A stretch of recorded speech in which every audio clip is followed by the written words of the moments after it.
Excellences, Monsieur le Président de la République de Côte d'Ivoire, Excellences, Monsieur le Président du Conseil des gouverneurs, Excellences, Mesdames et Messieurs les gouverneurs, Excellences, Monsieur le Président du groupe de la Banque africaine de développement, Excellences, Mesdames et Messieurs les ambassadeurs représentants des organisations internationales, honorables Mesdames et Messieurs les administrateurs, honorables invités. Mesdames et Messieurs, c'est un honneur et un plaisir pour moi de prendre part aux présentes assemblées annuelles du groupe de la Banque africaine de développement dans sa ville natale, Abidjan, les premières depuis le retour de la BAD à son siège en 2014. Je tiens à cette occasion, au nom du gouvernement tunisien, à exprimer mes vifs remerciements et ma profonde gratitude au gouvernement et au peuple ivoirien pour l'accueil chaleureux et l'excellente organisation de ces assemblées. Mesdames et Messieurs, nous félicitons le choix judicieux du thème des assemblées de cette année, à savoir l'Afrique et le nouveau paysage mondial. En effet, ce thème revêt une importance singulière, surtout qu'un nouveau monde est en train de naître, et avec l'arrivée de nouvelles puissances sur la scène internationale, la croissance et la gouvernance mondiale s'en trouvent complètement affectées. À ce niveau, l'Afrique doit plus que jamais occuper la place et la visibilité qu'elle mérite sur la scène internationale. L'Afrique qui, malgré la croissance exceptionnelle qu'elle a témoignée durant la dernière décennie, n'arrive pas à asseoir les jalons d'un développement inclusif à même de contribuer à la lutte contre la pauvreté et les inégalités et à la confirmation de son dynamisme au niveau mondial. À cet effet, 3 axes stratégiques doivent être poussés, à savoir l'intégration régionale, l'infrastructure et le secteur privé. En effet, les expériences ont montré plus que jamais que l'intensification de la coopération constitue un impératif pour accélérer la croissance en Afrique et relever le défi du développement. L'intégration régionale n'est plus un choix, mais une nécessité, voire même une condition de survie dans ce nouveau paysage mondial caractérisé par la prolifération de blocs économiques. Nul ne peut faire face seul à ces défis. C'est vrai qu'en Afrique, on compte 8 communautés économiques régionales, certaines plus avancées dans leur intégration économique que d'autres. Toutefois, il faudrait encourager l'accélération de tels processus de fusion pour concrétiser l'ambition qui nous anime tous, à savoir la zone de libre-échange continentale. Par ailleurs, la croissance inclusive tant prônée nécessite le développement d'infrastructures. Des efforts considérables sont certes consentis dans ce domaine, mais notre continent fait toujours face à un déficit considérable d'infrastructures dans des secteurs tels que l'énergie, les transports, l'eau et l'assainissement. À ce niveau, il faudrait féliciter la Banque africaine de développement pour les différents programmes et initiatives mis en place pour relever ce défi depuis tant d'années et plus récemment le lancement du Fonds Africa 50 destiné au financement des méga-projets d'infrastructure. Toutefois, compte tenu de l'envergure des investissements requis et dans un contexte de tension des finances publiques des États membres, il est nécessaire de s'appuyer sur les modes de financement innovants dans le partenariat public-privé, PPP, qui s'impose de nos jours comme un mode de financement incontournable des grands projets. Quant au secteur privé, nul ne peut ignorer le rôle catalyseur que joue ce dernier dans le développement économique et social. En effet, promouvoir le secteur privé qui représente près de 90% de l'emploi en Afrique nécessite une approche globale impliquant toutes les parties prenantes. Une approche sur plusieurs chantiers qui sont à lancer, dont notamment l'amélioration du climat des affaires et le développement de l'infrastructure. Mesdames et messieurs, ces 2 jours revêtent une importance particulière puisqu'ils vont témoigner l'élection du nouveau président du groupe de la Banque. Et nous souhaitons que le futur président de la BAD consolide les efforts de ses prédécesseurs pour que cette honorable institution reste toujours un acteur majeur pour le développement de l'Afrique, une institution solide, saine, crédible et de stature internationale.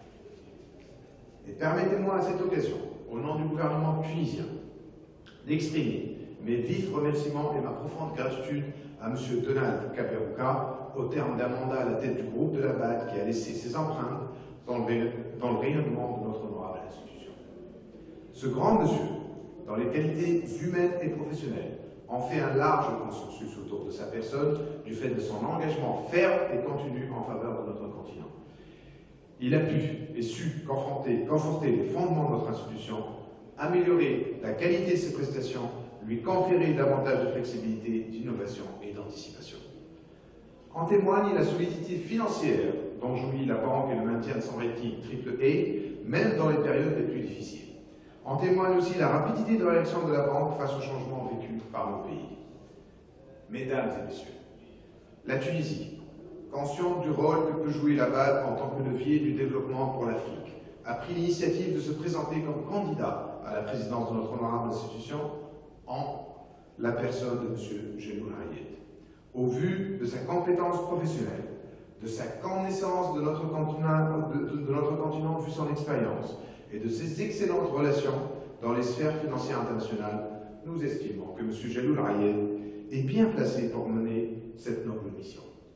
Cette ambition est confortée par l'effort remarquable fourni par notre candidat dans sa campagne électorale auprès des pays membres régionaux et non régionaux en leur présentant sa nouvelle vision pour la BAD, une vision qui met en priorité la promotion de l'équité et le développement durable et inclusif, la promotion de la bonne gouvernance et de la responsabilité, le développement d'une infrastructure verte, résiliente et durable, le développement de l'intégration régionale, le soutien du secteur privé, notamment les PME, et la promotion des partenariats publics-privés, enfin le renforcement des capacités d'innovation au profit de l'employabilité dans l'entrepreneuriat.